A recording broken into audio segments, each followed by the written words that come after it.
Why is there an Arkansas guy waving a Canadian flag? Because he's the Mountie. Shit gets wild when the Tigers win. Tommy is pissed off and echoing, but damn it, I can't stop listening. When I listen, I'm in. You know that I'm locked in with D and Casey, Tommy and Nick. When I listen. And good evening. We are live here. It is the Group Chat Podcast. We are live here on this Wednesday.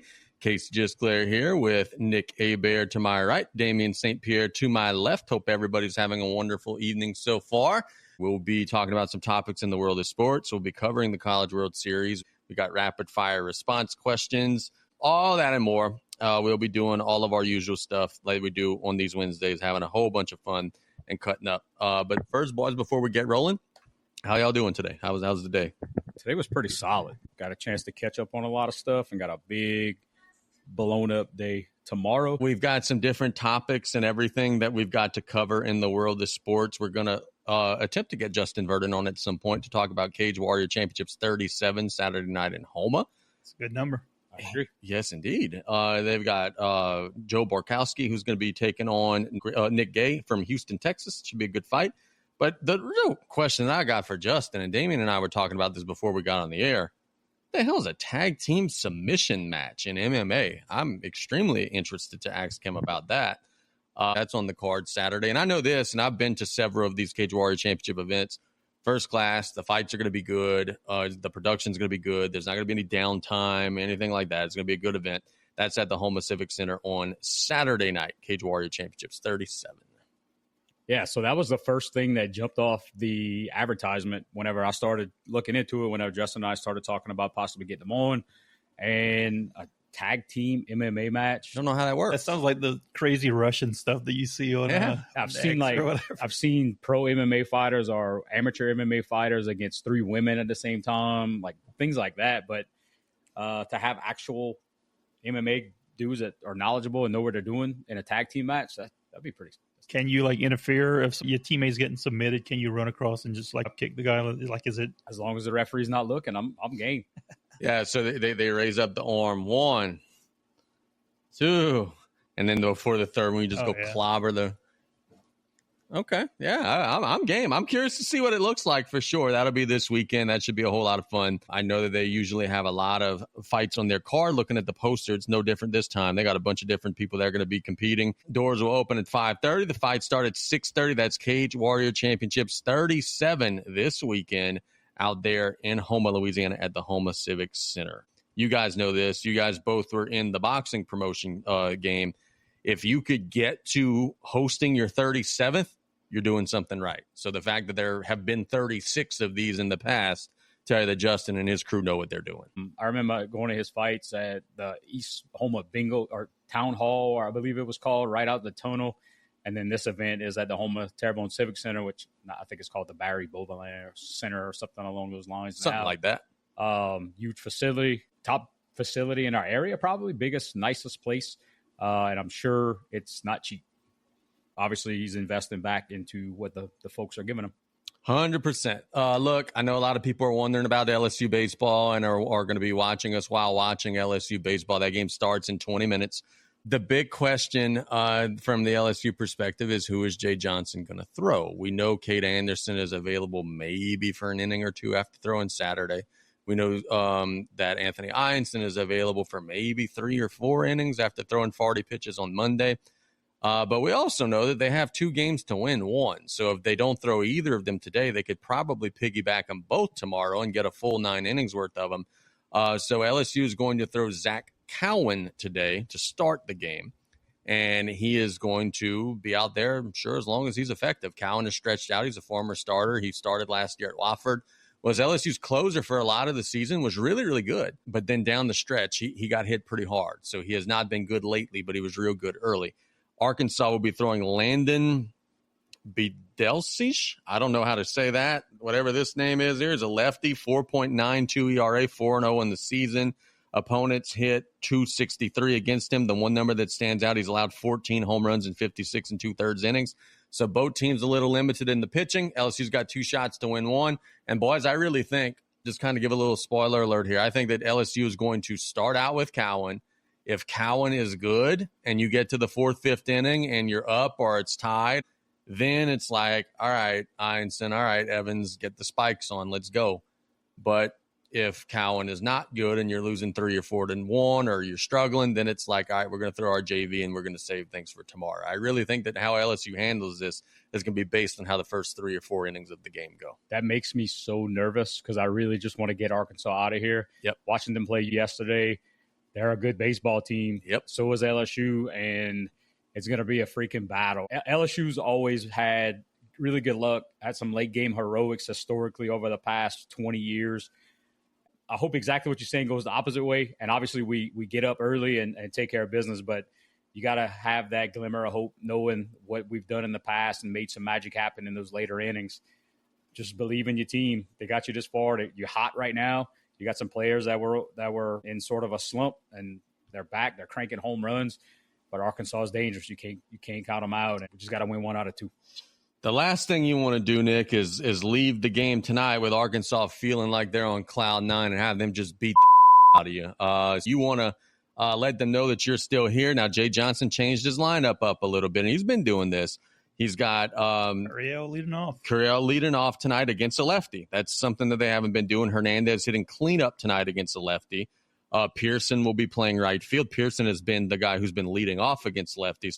Mixing and matching, shuffling the deck around a little bit. We'll see how the Tigers fare. What are some things you're looking for today? So the pitcher that's pitching for Arkansas tonight, he has given up a lot of home runs.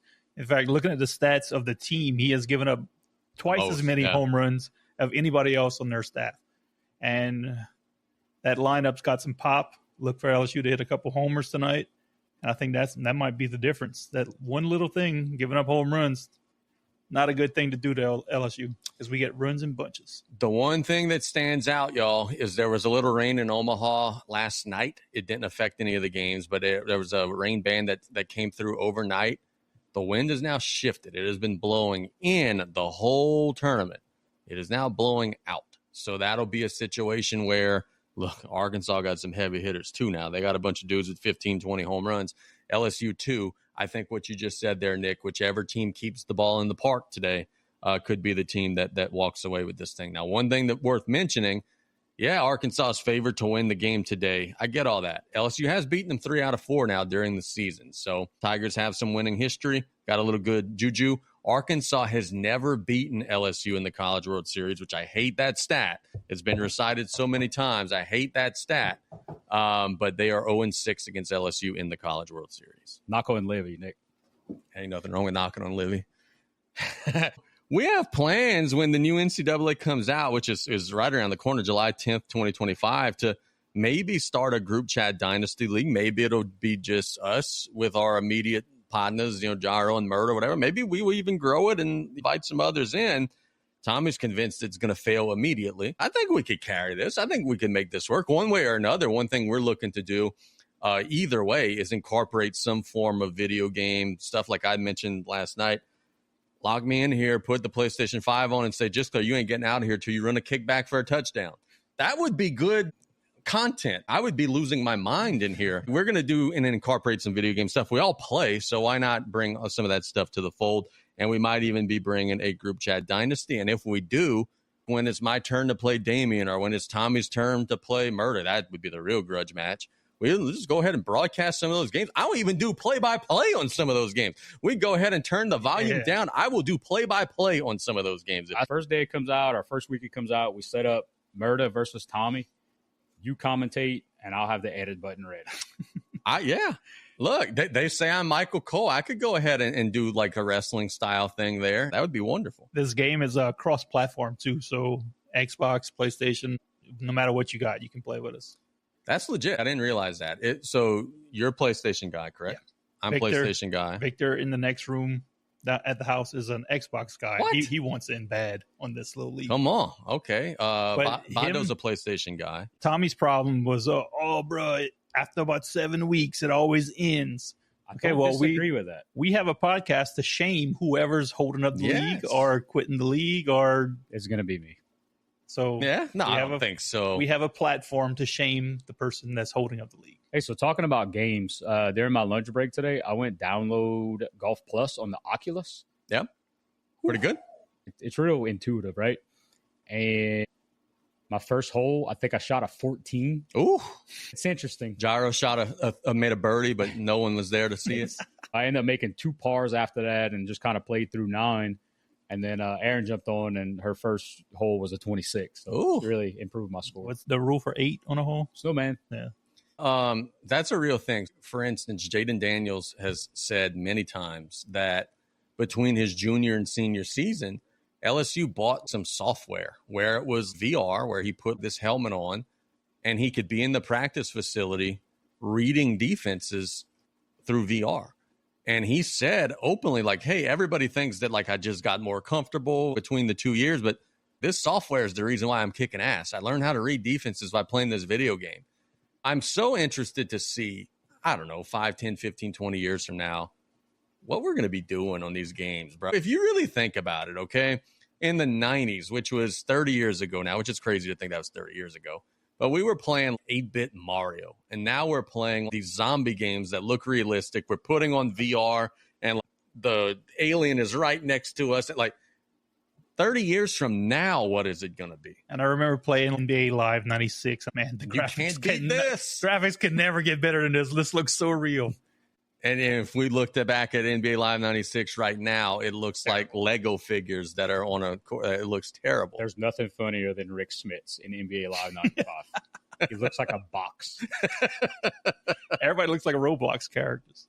Are you guys like me? Because I was a big NBA Live, obviously, but I don't remember them by year. I remember them by who was on the cover. I remember I played the one with Mitch Richmond on the cover a lot. Well, he was the Kings. I remember playing the one with Tim Hardaway on the cover a lot with the Heat. I always remembered those games by the cover boy. I just remember that year, I think it was 95 or 96, where it was the first game that had an announcer. Yeah. And that was big. I always thought it was the coolest thing when the announcer would get all amped up whenever the home team would score, and then whenever the road team would score, it would be like Nick announcing our dad roster. Yeah. Albany for 3.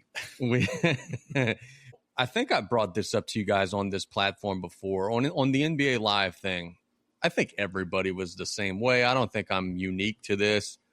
If you're down 15 with like 3 minutes left, you're turning the rules off and fouling out. Everybody's stealing the ball and going dunk. NBA Live 95 had a feature where you can turn the fouls off and just turbo into that guy. Yep. They fly, the ball stays there, you pick it up, and you go for a dunk. Okay, so that wasn't just me. That's a every kid thing. That's good to know that I'm not the only heathen here at the table. That was very similar to what happened to us on Saturday. We were playing in a one day Father's Day tournament, and we were down 28-15, maybe with 8 minutes and 36 seconds left. The reason I remember that because somebody took a picture and I saw the scoreboard. And the referees decided not to call any fouls. They turned the rules off. And I'm talking about we were destroying them at half court, getting steals and getting layups. We didn't give up a single point in the last 8 minutes and 36 seconds, and we lost. Wow. Golly. Yep. Okay, so the first time in history we have a bad refereeing story that went your way. Yeah. Okay. Absolutely. I like it. I like whenever it goes that way, because, boy, 99 times out of 100, that ain't the way that goes. Let's talk some NBA for a second, boys, because I'm not going to lie. I really think that there's one more game left in the NBA season. Maybe I'm wrong, but we'll discuss it. Oklahoma City's up 3-2. Indiana had a golden opportunity. They were up 2-1. They were leading by double digits in the second half of Game 4. They kind of pissed that one away in the fourth quarter. Thunder stole it. Thunder beat them in Game 5. Now Halliburton's injured. I don't think the Pacers are winning another game in this series. What say you? Are you guys more optimistic than I am? Because I really think that this thing is done after tomorrow. I feel like every time I think that, the opposite happens. Every single time. And it's been a really good series. I think we called that from day one that it would be a good basketball series, and it has been. Yep. You got some missed easy situations by the Pacers. They probably could have had one more, but I think it's time that the Thunder just closes this out and goes home as the NBA champions for the season. Basketball it's a little rough right now. Nick, you have been rooting for Indiana, as I think everybody here has been rooting for Indiana. But you've also been outspoken about the officiating. I saw you posted something on Facebook where Shai Gilgeous-Alexander and Jalen Williams you think are getting the lion's share of the calls. I don't disagree. Like, they're just driving to the goal, throwing the ball up in the air and diving headfirst to the floor and are getting the whistle. It's been tough to watch. Oklahoma flops and flails and gets all the calls. It feels like it's been pretty frustrating to watch. And it stops the momentum. If the Pacers are down by 12 and they cut it down to 4, and Shai Gilgeous-Alexander goes into the lane, draws questionable contact, gets the call, and he's at the free throw line making 2, or even worse, kicking it out to freaking Lou Dort. Lou Dort. Money from 3 all of a sudden. Him or Cason Wallace or the Wiggins guy or whatever. Caruso, on and on. People just knocking down timely threes. And if Halliburton's not playing, if he's out, this series is over. And hammer TJ McConnell over for points in Game 6. What about TJ McConnell? Okay, TJ McConnell is 33 years old, y'all. He's never really been all that effective of an NBA player. He's always been like, but he's legit. And now Brian and I were also talking about this. With all this having been said, if he's your big hammer in the finals, you're in trouble. But with that having been said, he has been a big hammer in the finals. He's been very, very good out of nowhere. If you would have asked me, boys, 2 weeks ago even, what team is TJ McConnell on? I wouldn't have even known. And now he's one of the guys that could maybe win the freaking finals MVP if Indiana wins this thing. The guy could shoot. They don't pick him up at the 3-point line, so he's getting open threes. He's driving. He's crafty. He's slick. He can get shots off in the lane. And on defense, he's just been playing harder than anybody else in the Pacers. He's playing thunder defense on the Pacers. And he's getting steals, getting assists. Over-under for points is 10.5 now. And I hammered that over earlier. Do you think he knows Corey Falls? Because he plays just like he'd be on his men's league. Yes. It came out of nowhere. 33 years old. Has only played for 2 teams. He played for Philadelphia for 4 years, Indiana for the last 5. Just solid as a rock. He's a big-time energy guy.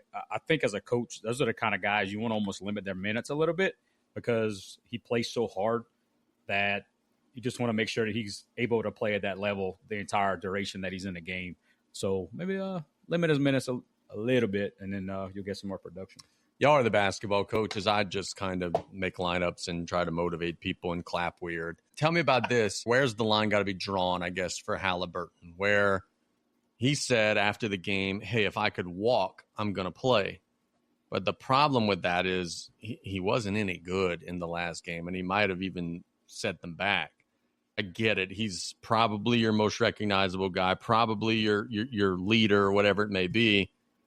But he didn't make a field goal and scored 4 points in the last game. And frankly, there were stretches of the game where you were better without him. So at what point, if you're Carlisle, are you saying, hey, I respect your willingness to give it a go for us, but at some point, if you can't go, you can't go. And I feel like we're getting really close to towing that line with Halliburton right now. That's 100% on the coach. He's going to know if that is hurting him or if it's not hurting him. Because a guy like Halliburton, he's going to want to go no matter what. If he could walk, he's going to want to go. It's up to Carlisle to make that call on if they're better with him being 40 or 50% rather than bringing Rick Smits off the bench and having him try to do work. I had Brandon Brown on the radio today, and he said this injury is so tricky because Brandon Brown had this exact same injury when he was a professional basketball player, that calf injury. He said, you'll be sitting there, like you could sit on the bench, you could be sitting in the hotel, you're not going to feel anything. You're not going to be in any pain. You're running in a straight line. You're going to be fine. It's when you start trying to make cuts go side to side, it's going to just lock up. And for a guy who plays the way Halliburton plays, if you're telling me you can't go side to side, that ain't any good. That's like saying Barry Sanders can't juke somebody out. You're just not going to be the same player.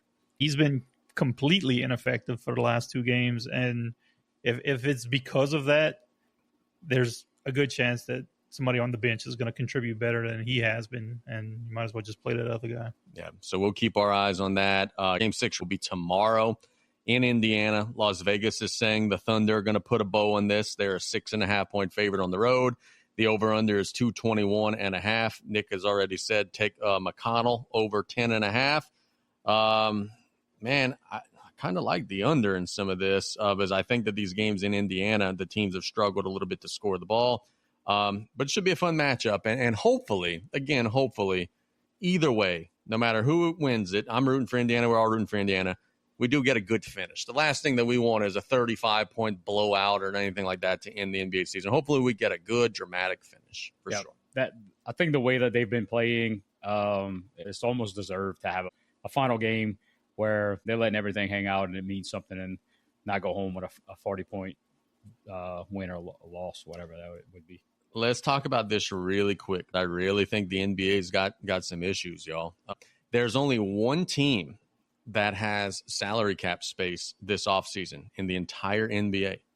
The Nets. They're the only team in the whole NBA.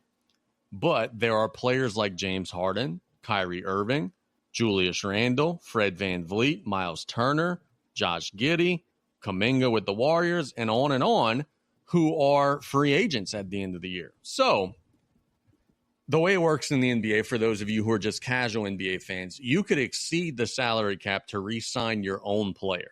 So, for instance, right now, James Harden, they're listing him as returning to the Clippers on a 2-year, $79 million deal. The Clippers are over the salary cap. They would not be able, any other team would not be able to offer him this, but the Clippers can. But my question to you all is, there are a lot of people that are saying, because there's nobody that these teams are bidding with, that these teams might start penny pinching and saying, hey, Harden, why don't we go 2 years and $55 million? And Harden's going to look at him stupid and say, I was an all-star this year. The Clippers are going to look at him stupid and say, where else are you going to go? There's a lot of people saying that the NBA market this offseason is going to crash because there's a lot of people that want mucho grande and only one team that has the grande to hand out at a mucho level. Gentlemen, are we looking towards a salary cap pyramid collapsing here in the NBA? It had to happen eventually. The market, it could only be good for so long before the money runs out. They're only increasing the cap by increments that are way smaller than what the wants are. But the wants always aren't going to get met. It's the needs that get met before the wants. You're going to eventually run into that. Baseball, you don't see that because you could pay that extra luxury tax or whatever. Yep. Basketball's a little bit different, and I'm here for it. I like to see it because you're going to get people not getting those crazy salaries that some of them don't deserve. I think the market is going to correct itself, Nick. And I mean, you know this. You guys are all business people. If you're looking to hire somebody and they think they're worth $150,000 a year, but the competing company is offering them 60. Well, your starting offer might be 70 or 80 and not 150 because you're competing with the market, not what the person thinks his market is. And that's where we are right now in the NBA. In my line of work, that's my job. That's why I get paid. So the spin on that is, and I learned this from my prior manager, and I'm not going to name drop him, love him to death. I listen to everything, right? I'm always want to learn. He used to tell the story to these folks that were coming in with this big expectation on the pay. You want to play for the Patriots or you want to play for the Browns? You decide if you want to be with a company that wins or you just want to go get paid and not worried about winning. And I always thought that was the coolest thing in the world. Look, Nick, same old thing here. The Nets got about $37 million. Once that drains dry, what's to stop the Wolves from saying, oh, Julius Randle, yeah, I see here. Okay, you won 4 years, 121. Yeah, let's make it 4 years, 80. So these guys are coming up when their contract's finishing up and they're going to be free agents. And if they don't want to take that deal, the team could offer them, could lowball them. What I think might happen is NBA, not live, NBA Live from Saudi Arabia coming up. And the Saudis open up their own professional basketball league. Look, that's not that far out of the realm of possibility. They are doing the whole live golf thing right now. And they signed like Mickelson and DeChambeau and all these guys to hundreds of millions of dollars. I don't know if this is true or not, but they said, hey, that's only 6% of our athletic collective that we're using on the golf side. So what's stopping them from saying, all right, LeBron, I get it. You're 40 years old, who also is a free agent and could opt out of his contract, though he's not expected to. But what's to stop them from saying, all right, LeBron, let's go ahead and sign you to a 7-year deal. You'll play until you're 47. Probably not at a high level, but we'll do like a 30-game season. Live is a shortened season. And we'll pay you like $500 million or something like crazy like that. You don't think he would at least think about it? There's a lot of people who would think about it. And your guy, number 2 on this free agent list, yes, he's definitely in on that. Yes. Look, he does a lot of his business overseas, and he's got the big Adidas deal, and 100%. I could see James Harden being one of those guys as well. Kyrie can't get any American shoe deals. He's going to Saudi too. I don't think that this is actually going to happen this NBA offseason, but Nick, to your point, I do think you're ahead of the curve here. I do think in 10 years we're going to see this exactly happening. I really do think. The salary cap can't keep up with the salaries, so something's got to give here. It's going to be the same thing. We talked about it last week in the college game. If they cap that NIL and people are going to willingly give them more money, let them go. If you getting it, you worth it. That's it. That's my opinion. Another thing that's depressing, guys, is we literally have the Indiana Pacers this year who gave the Pelicans their first-round pick. You know why? Because they're up against the luxury tax and they don't want to draft someone because it's a guaranteed contract. And they're saying, well, if we take on a guaranteed contract, our tax bill gets higher. We got to change the way we do the NBA draft because, look, boys, let's be honest. Outside of 5 or 6 guys in each draft, most of these other guys are getting flushed down the drain and are not ever being a factor anyway. It's not good for your sport when you have a team, one of your smarter teams, by the way, Indiana, one of your most well-run teams, saying, yeah, that 20 whatever pick, New Orleans, y'all go ahead and take that because we don't want a player right there. That's not good for your sport. You would never see that in the NFL or the MLB.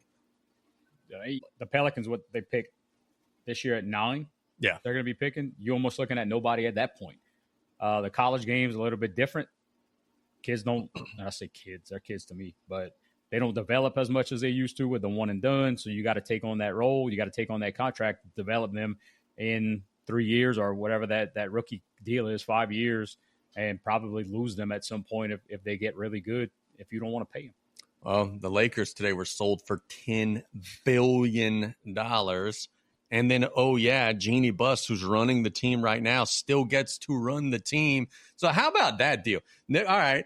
Let's say Nick gets his business sold for a couple $1 million. And then, oh, yeah, Nick, you like to make shirts? Well, yeah, you could go ahead and still make all the decisions and stuff. But, dude, what kind of a sweetheart deal is that? They sold it for $10 billion, and Jeannie Buss still gets to run the basketball team on top of it. That's not a bad deal. Give me all the money that my business is worth, and plus I'll just work for whatever. That's crazy. It's the same thing when the Saints get sold. Mickey Loomis goes with them.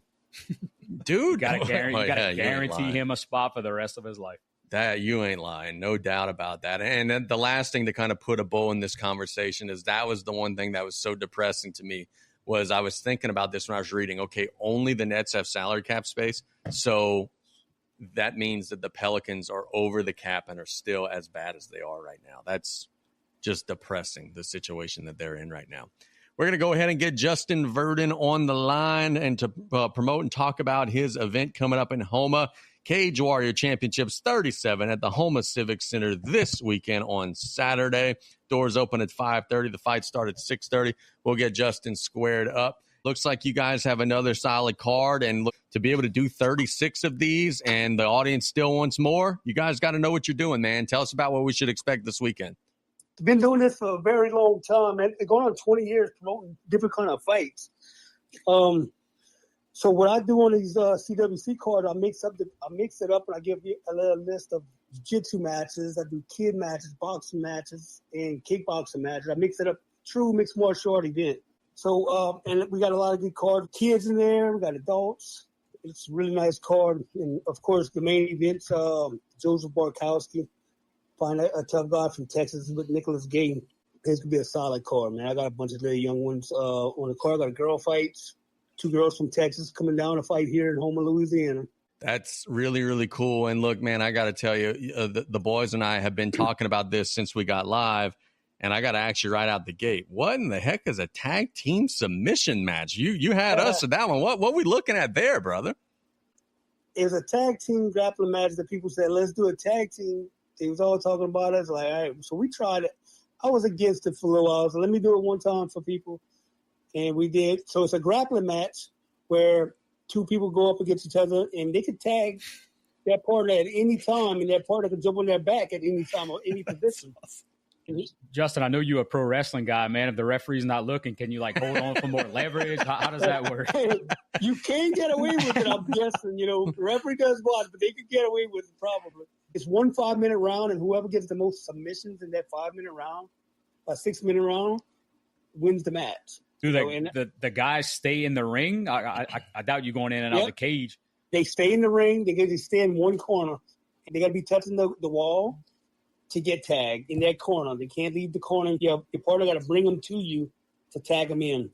And a lot of times these guys stay in their lane where they on top of their opponent, rolling with them, and then whatever they feel like they want to get a good position for their opponent to jump on his back, they tag him and he gets in there and he gets some submissions. Nice. Start at bad positions.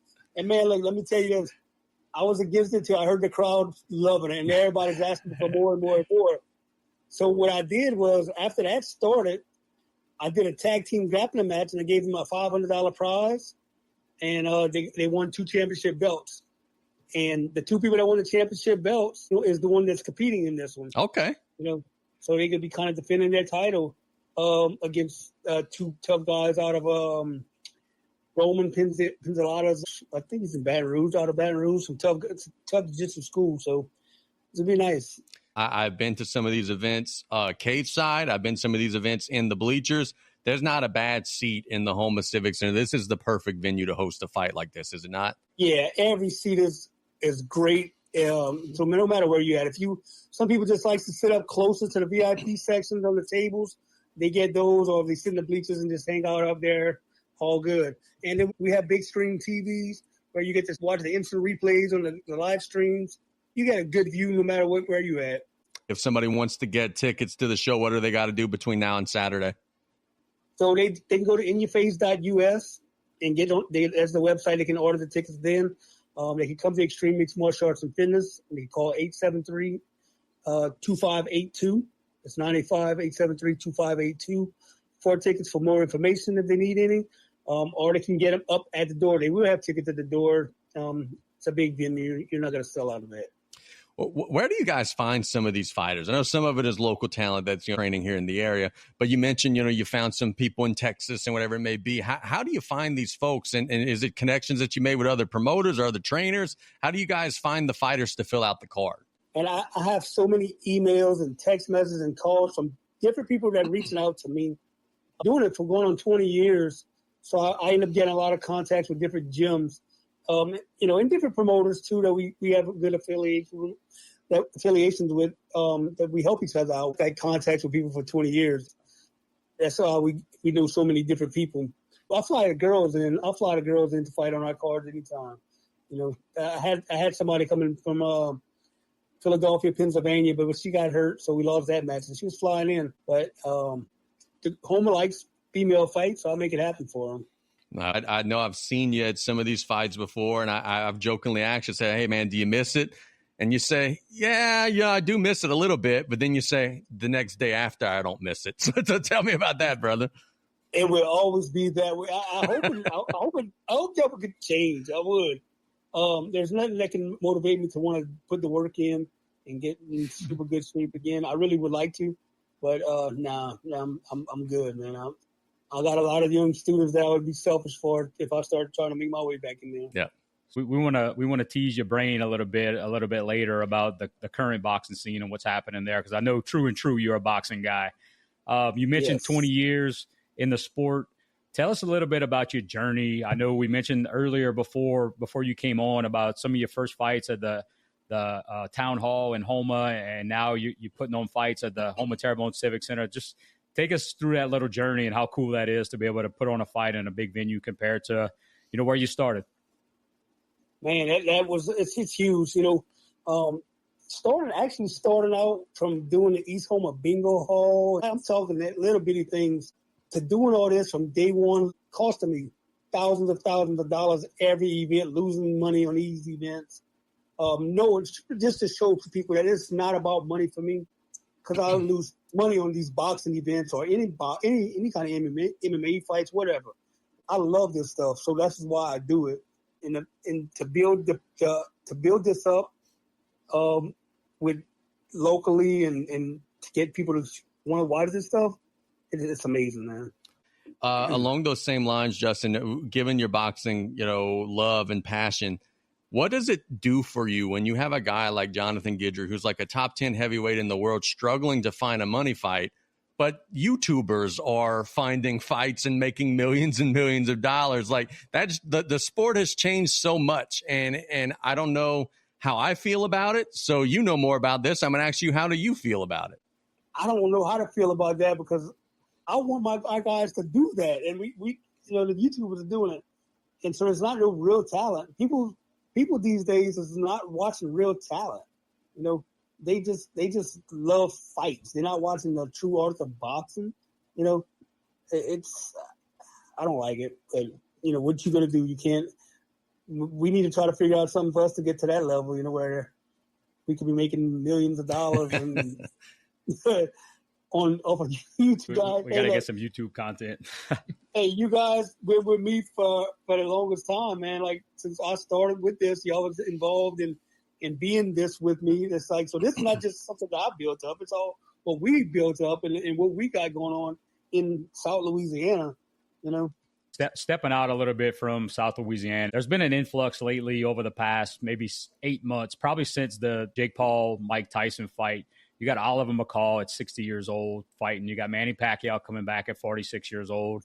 And then on July 1st, you got Shannon Briggs at plus 50 years old coming back and fighting. What's your take on these older cats getting back in the ring? Is it the love of the sport? Is it the money?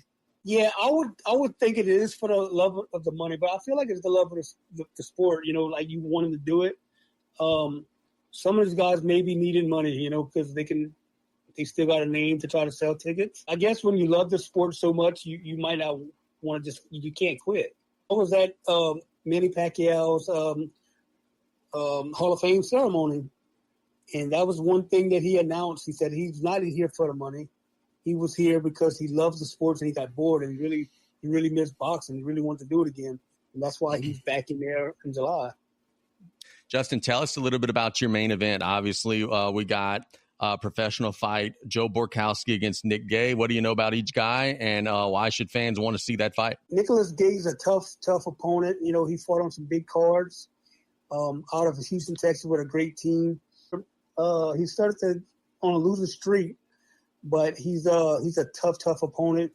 Fighting somebody with one pro. This will be Joseph's pro debut, so we going with a pro debut versus a guy with 15 fights with experience.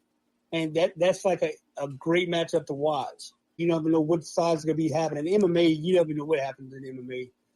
Joseph Borkowski's trained super hard at Extreme Sports Arts Fitness in Louisiana, Black Belt Academy. I'm excited to see it. And Joseph was one of Jonathan Guidry's boxing sparring partners whenever he gets ready for his fights.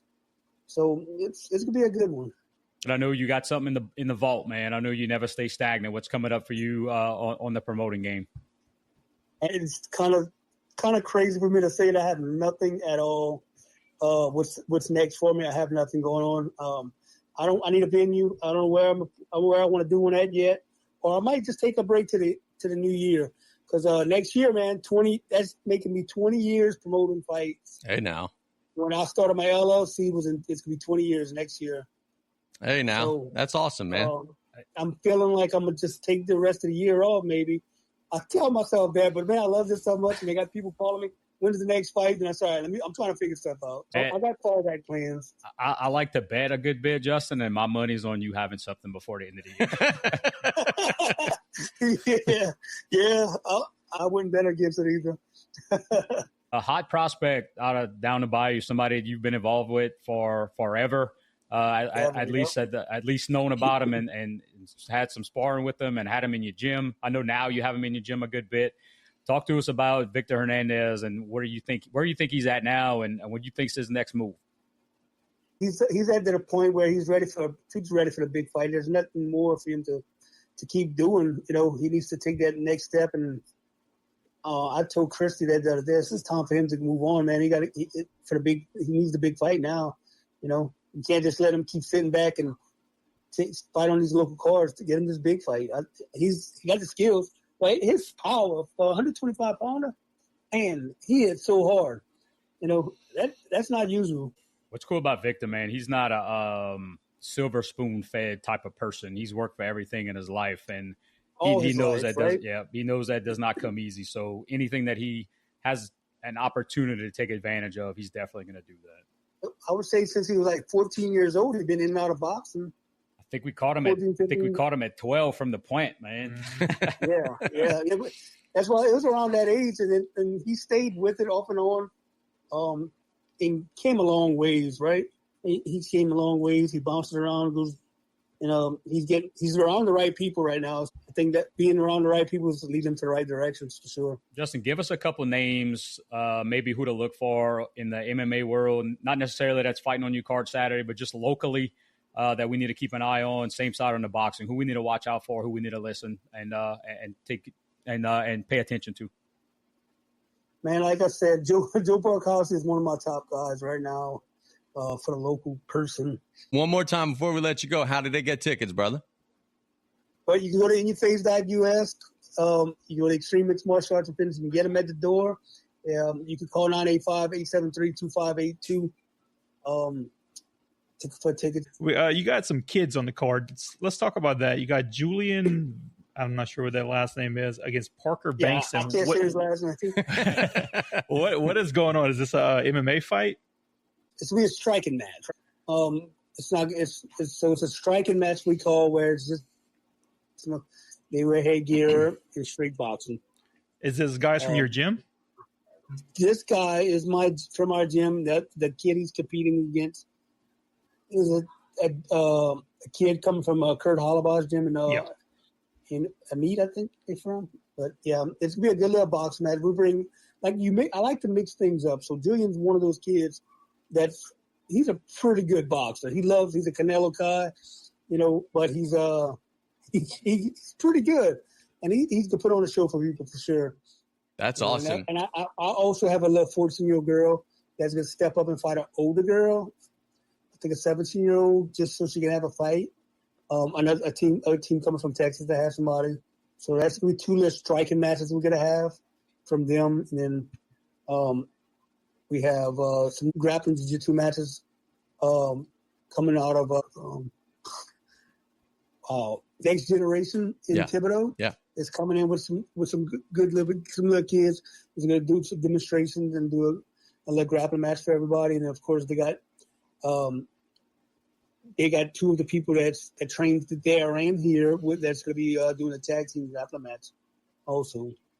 And Justin, along those same lines, man, kind of to piggyback off of Nick's question, if somebody has, a 10, 12-year-old kid and they're interested in that type of stuff, how do they join your gym and start training?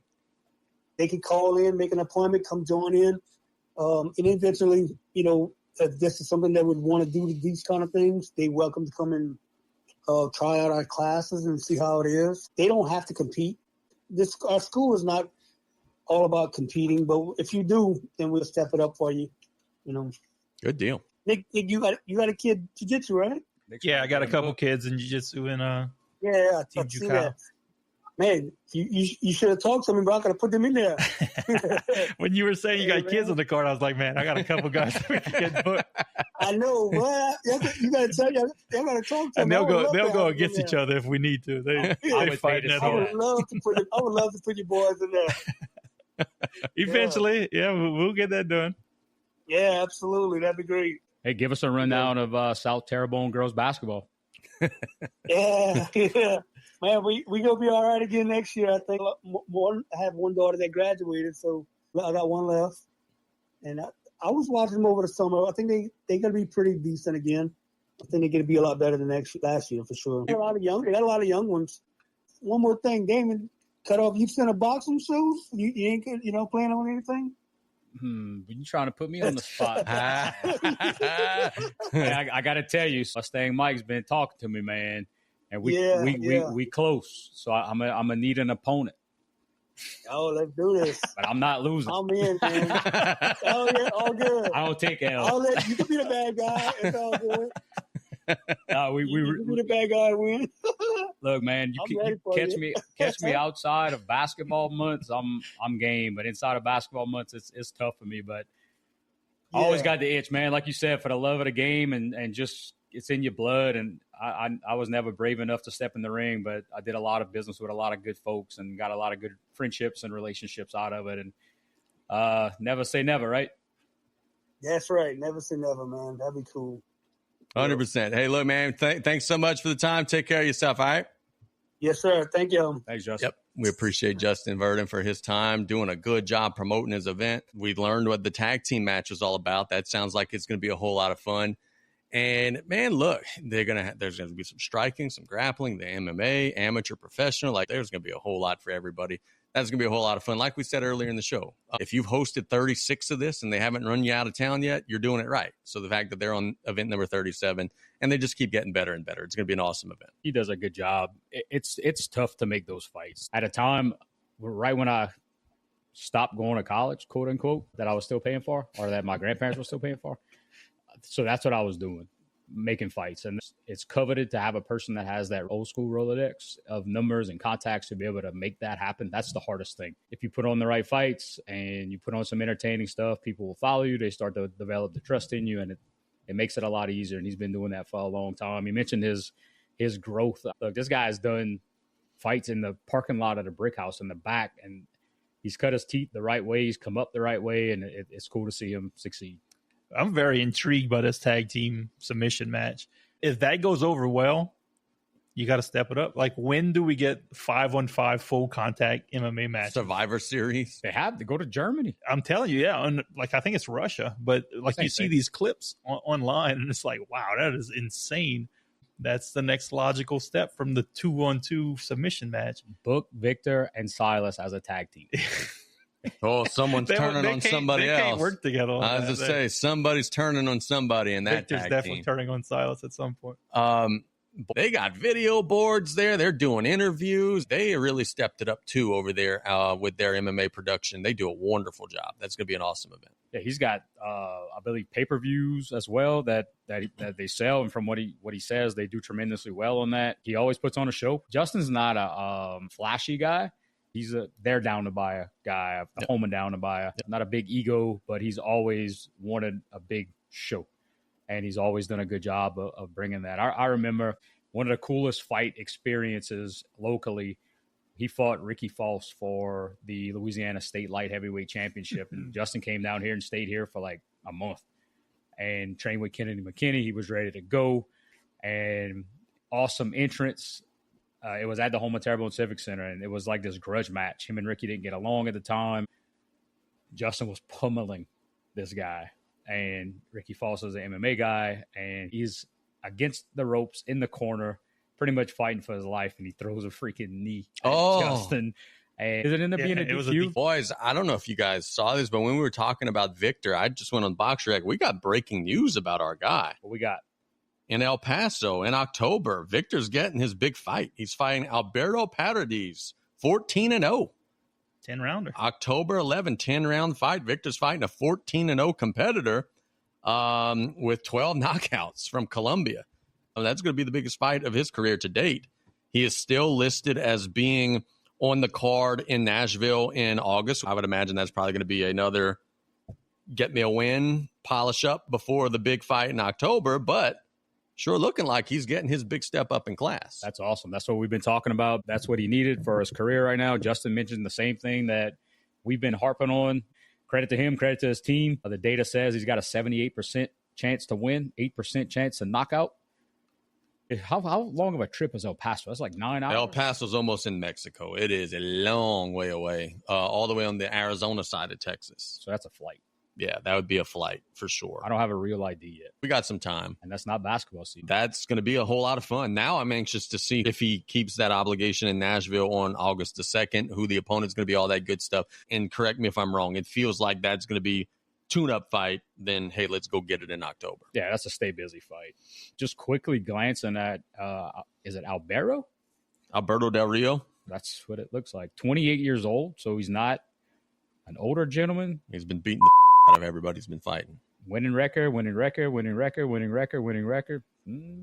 going to be a good one. Yeah, it's going to be a tough fight. And look, something that jumps off the page.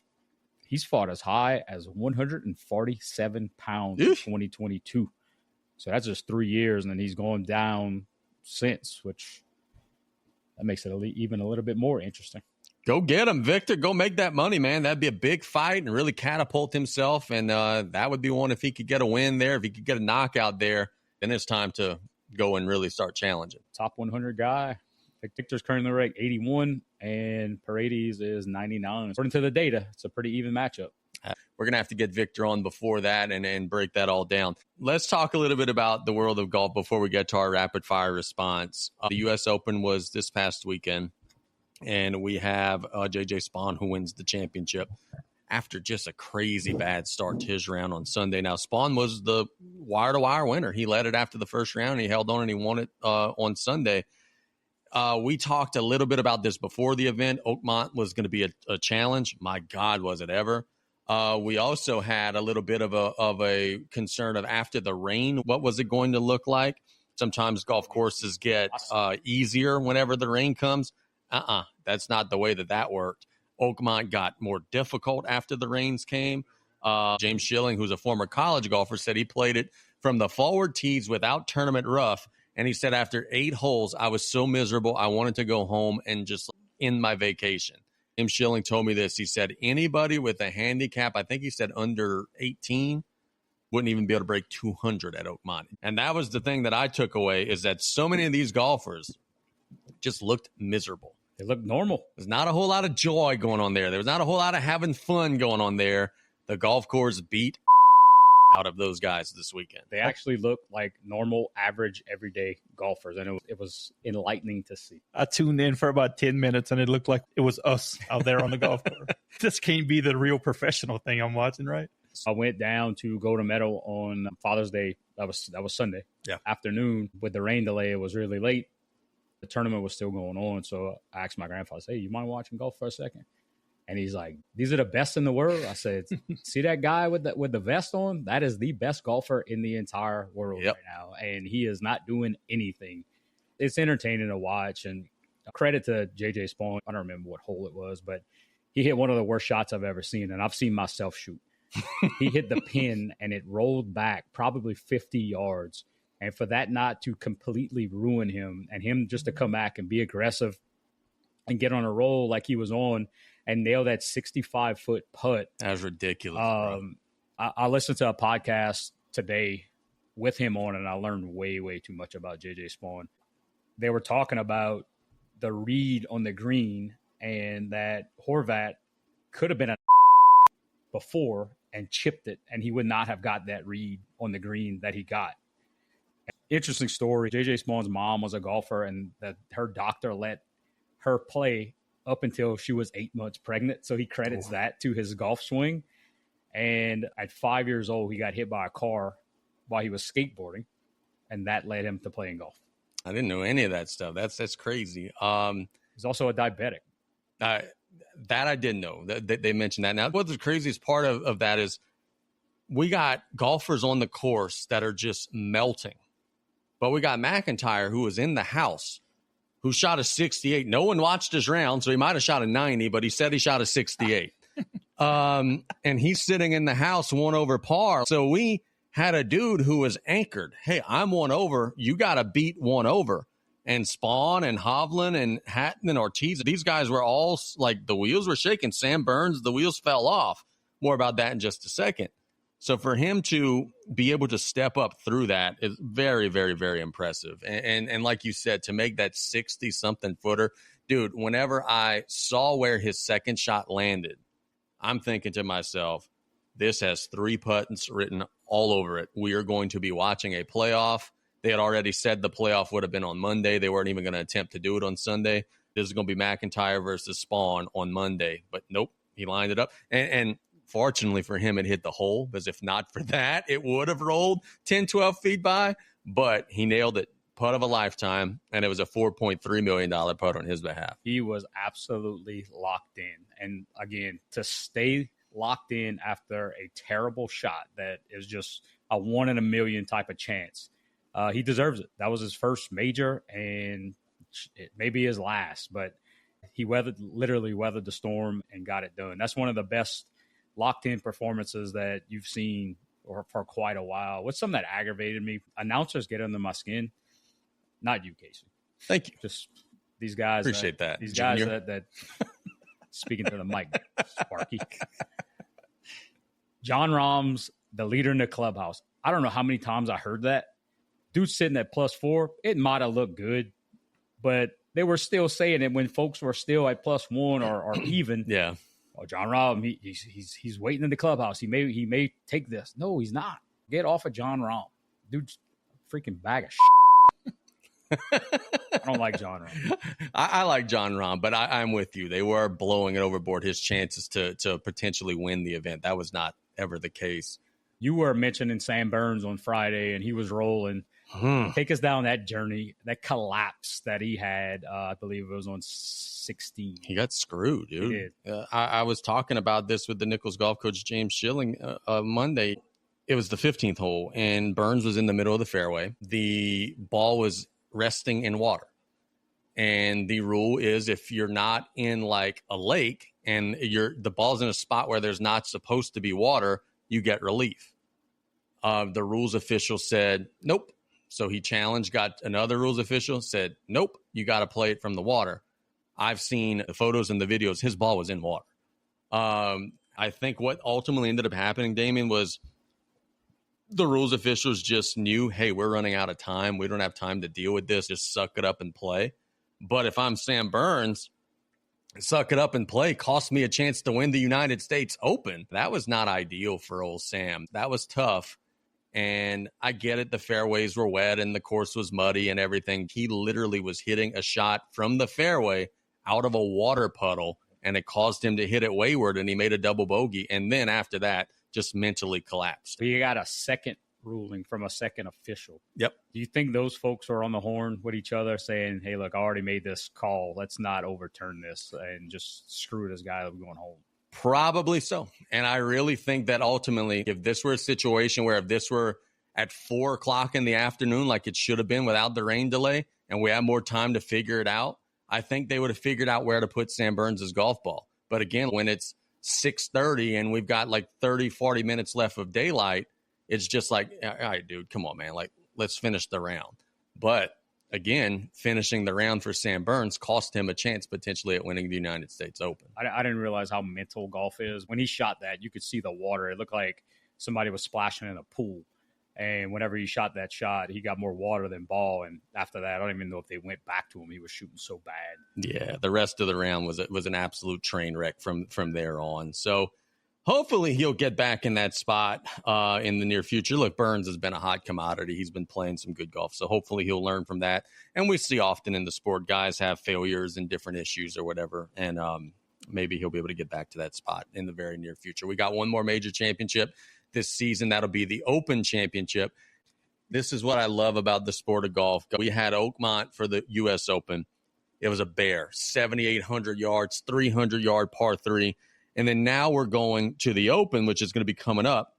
And it is a completely different setup. It's going to be out in Northern Ireland. The course is 6,800 yards. It's a small, short course, but the land and the ground and the wind and everything causes chaos. It's shorter, but you still won't be able to score just because of the way the world is over there with the wind and everything. So I love watching the Open. You'll be playing in rough. Sometimes it's up to your neck. You'll hit shots where the ball just doesn't stop rolling at times. It's my favorite major championship of the year. Sunday golf, I love it.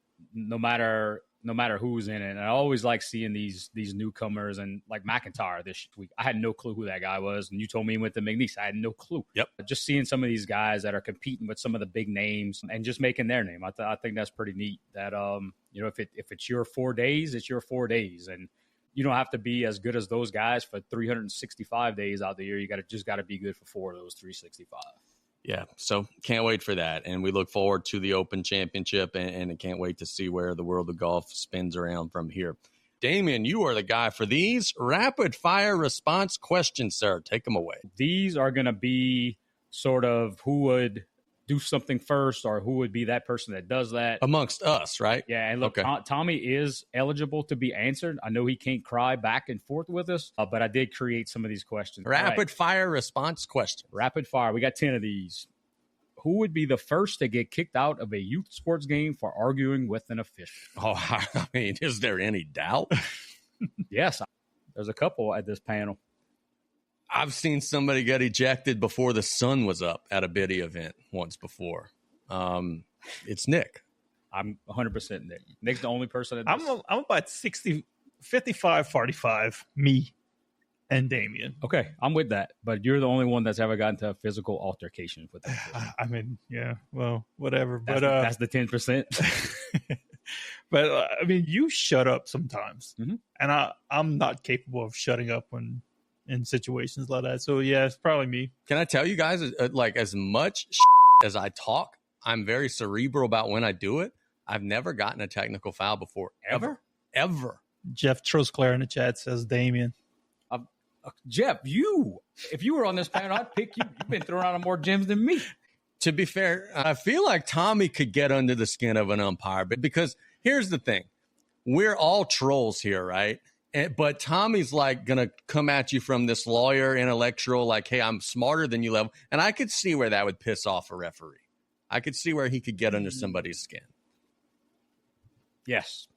I'm going to just leave it at that. There's no IQ test to be an official. Or a coach. Fair enough. Fair enough. Let's just leave it. No drug test either. Yeah, not yet. Who would be the first to join a fantasy league, forget to set their lineup, and then blame the platform? This is where Tommy comes in, right? Exactly. I was going to say Tommy Botto for sure. His team always sucks. Never his fault. He loses all his games. Never his fault. It's the league. It's the platform. This is other people in the league. That's where he was complaining that he's already making excuses about our NCAA dynasty. The game hasn't even come out yet. He hates our fantasy football league because he shows up at noon. We don't draft till 6, and he's gone for 4, and then he wonders why we draft this team for him, and every year it sucks because it's Duke players or LSU players. Yeah. Oh, wow. Yeah, I could see where that could get pretty. That's the same concerned and cutoff story. He's great in other leagues that we have no knowledge of. So yeah, biggest crybaby in fantasy sports history, Tommy Votto. Most likely to call someone by the wrong name for an entire conversation. That's me. Nick's raising up his hands now. No, I've never done. Well, I call Tommy Counselor Budo all the time. That's one of my old shticks where if I'm talking to somebody and I know their name is this, I'll just keep on constantly saying the wrong name over and over and over and almost trying to convince them that their name is really this. And then they correct me. What was the Rebecca? It's Rebecca. That's where I was going. Big C's wifey. I don't remember her real name, but it was Rebecca. And I called her Regina over and over and over. And he kept on correcting me. I just kept on saying Regina. So I went drunk Nick. Then I went me second because I cannot remember anything anymore. And I don't have much shame about it. I am bad at remembering names, but I never do it intentionally. And then if the question was city names, it would easily be Casey. The question was what? City names. Oh. I mean, we went through a spat on that on the radio where we went a lot of wrong names. Yes, we did. Most likely to get stuck in a handshake/hug combination disaster. Absolutely me again. Well, so I don't know. I do this already a lot caused a professional boxer a loss because our handshake was so awkward and I just felt so bad after that. I imagine he felt bad after that he went to his fight and he lost his match, and I take full blame for it. It was a mental breakdown on his part. 100% Nick. You never know when you're going with just a simple 1930s handshake or the bro hug thing or whatever. I'm walking in there and it's like I'm trying to feel it out. It happens and I'm like, oh, guess wrong again. Look, I am a hugger. I like to, hey. But there's nothing worse than when you dive in for it and they're not about it and they pull back like, whoa. Okay. I've been in them situations before. I still think it's me. I get stuck trying to bro hug and then they don't want any part of it all the time. It's a ethnic thing. Yeah. So that's when you get confused. In a boxing gym, you feel ethnic. That sounds weird, but that's not where I was going with that. But like it's an intermingling of different backgrounds, and you go in there, and this is probably what they're going to give, and then they give you like. See, that's racist. It's not racist. It's intermingling. All right, fair enough. That's why I wasn't going there. I'll go down. More painful to watch. Nola no call. Zion's career with the Pelicans. Les Miles clock management. Oh. Considering that I thought the Nola no call was a good call, considering that I think that Zion is someone the Pelicans should have never drafted, it's easily Les Miles' clock management. But I understand that I'm a New Orleans sports hater, so you guys take this one. I'll go with the Les Miles thing too. There's nothing more frustrating than clock management issues, and Les Miles brought all the clock management issues that one could bring to a football game. No call sucked, pissed off, wasn't as frustrating. It was just pissed off thinking that we got screwed. Zion, I don't know. There's not much more to say about Zion. Look, can we get something out of the way with the no call? Because, look, by the way, I was kidding. It was not a good call. It was a terrible call. But I just want to say, the Saints did let the Rams get into field goal range with like 30 seconds left. The Saints did get the ball first in overtime and have to punt. They still did have chances to win the game. That's one thing that we don't talk nearly enough about. They still did have chances. Yeah. Look, they did get screwed on that call. 100%. But if they stop the fake punt, I'll never give that up. I will never get off of that because I had death threats on social media after I said something about it. Because God forbid you tell the truth. That was the biggest thing in the game. No matter what the call is not, if they stop that, the game's over. I enjoyed the no call. Nothing Zion does is surprising.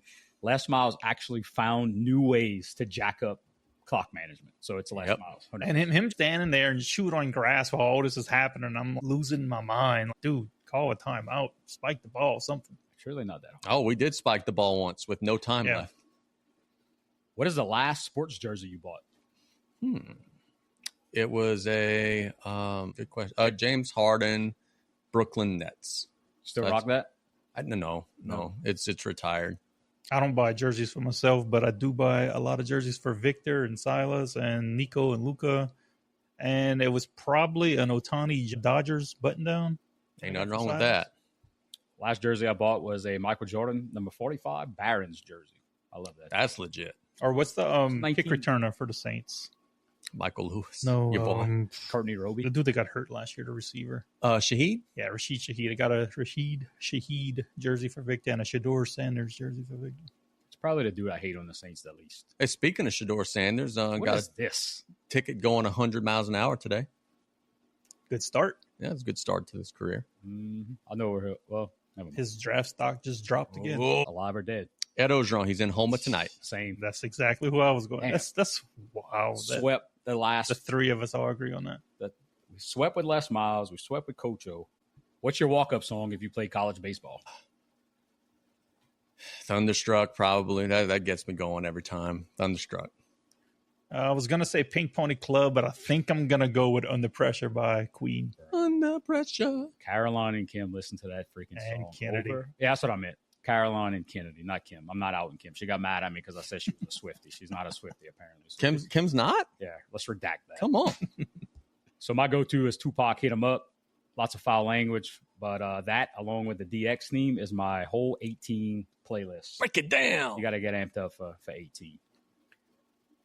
You win the lottery. What's the first thing you buy? I actually thought about this one. I have been on board with we need a driving range down the bayou. I would build some sort of a Top Golf type thing here. I would buy land, as I want to bring a place to this area where we could just go hit golf balls.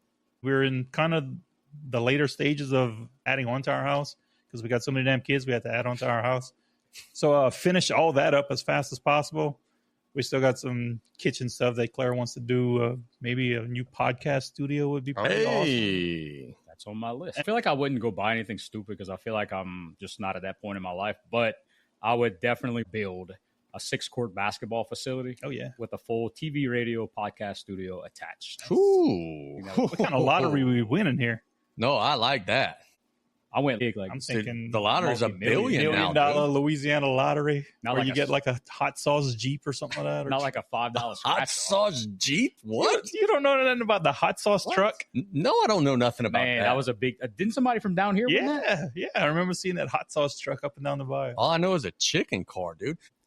If you were in a professional boxing match against legendary loser Reggie Strickland, who holds a record of 66 wins, 276 losses, and 18 draws, could you last a full 3-minute round? No. Because, dude, you said the key thing. Yeah, all right, I get it. 276.